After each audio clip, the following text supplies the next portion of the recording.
Assalamualaikum warahmatullahi wabarakatuh. Kami dari kelompok 5 akan menceritakan kisah Nabi Isa alaihissalam.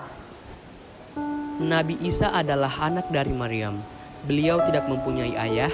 Maryam adalah anak Imran, seorang pejabat dari golongan Bani Israel. Istrinya yang bernama Hana adalah saudara kandung istri Nabi Zakaria.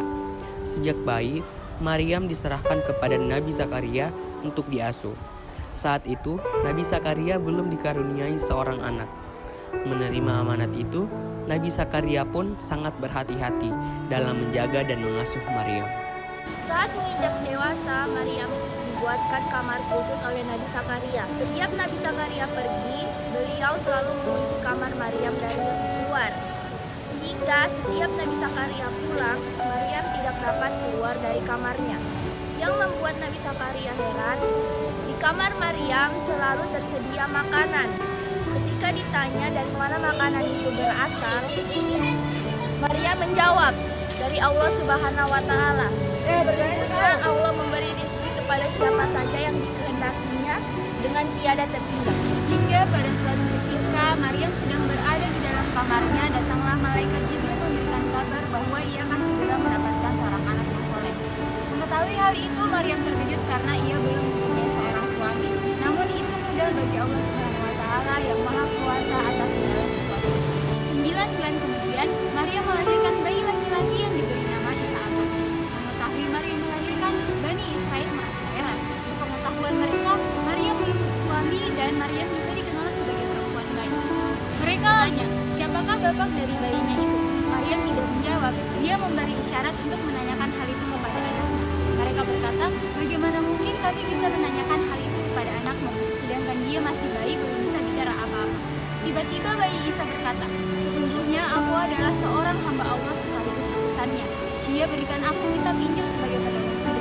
Dia memerintahkan aku untuk melaksanakan sholat dan mengeluarkan zakat selama hidupku dan berbakti kepada orang tua, dan aku bukan orang yang sombong apalagi berikut.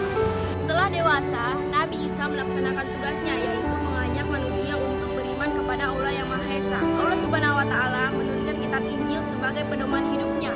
Allah Subhanahu wa Ta'ala juga memberikan mukjizat kepada Nabi Isa.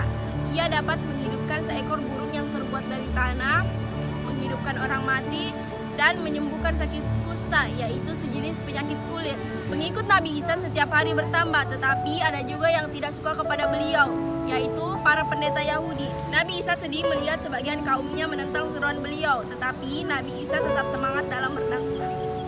Para pendeta Yahudi yang tidak suka kepada Nabi Isa menyebarkan fitnah dan menghasut kaum Bani Israel supaya menjauhi Nabi Isa. Pemimpin Romawi juga berhasil mereka hasut dengan menyebarkan berita bohong bahwa jika pengikut Nabi Isa semakin banyak, maka beliau akan mengusir mereka dari tanah Palestina.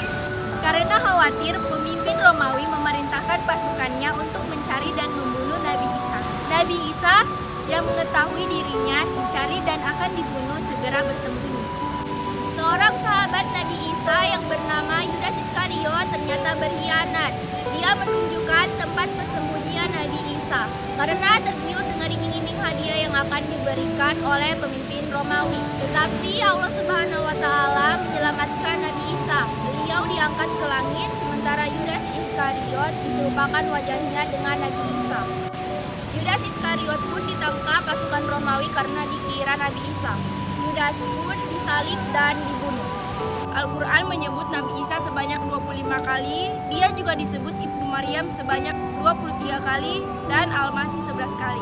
Salah satu Al-Quran yang menjelaskan tentang turunnya Nabi Isa alaihissalam adalah Quran Surah An-Nisa ayat 59 yang berbunyi, A'udzu billahi minasyaitonir rajim. Bismillahirrahmanirrahim. Wa in min ahlil kitabi illa layuminanna bihi qabla mautih wa yaumal qiyamati yakunu alaihim syahid. Sadaqallahul azim. yang artinya tidak ada seorang pun ahli kitab kecuali akan beriman kepadanya sebelum kematiannya, dan di hari kiamat nanti Isa itu akan memberi suatu terhadap mereka. Surah As-Zukhruf ayat 61 juga juga menjelaskan tentang Nabi Isa yang turun ke bumi pada hari kiamat nanti, yang berbunyi, A'udzu billahi minasyaitonir rajim. Bismillahirrahmanirrahim. Wa innahu la'ilmul lisa'ati fala tamtarunna biha wattabi'un hadza siratum mustaqim. Sadaqallahul azim.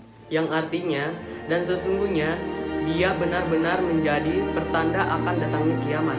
Karena itu, janganlah kamu ragu-ragu untuk kiamat itu dan ikutlah aku. Inilah jalan yang lurus. Quran As-Zukhruf ayat 61. Jadi, inilah kisah Nabi Isa alaihissalam yang telah diceritakan oleh kami. Lebih dan kurangnya mohon dimaafkan. Wabillahi taufiq wal hidayah. Wassalamualaikum warahmatullahi wabarakatuh.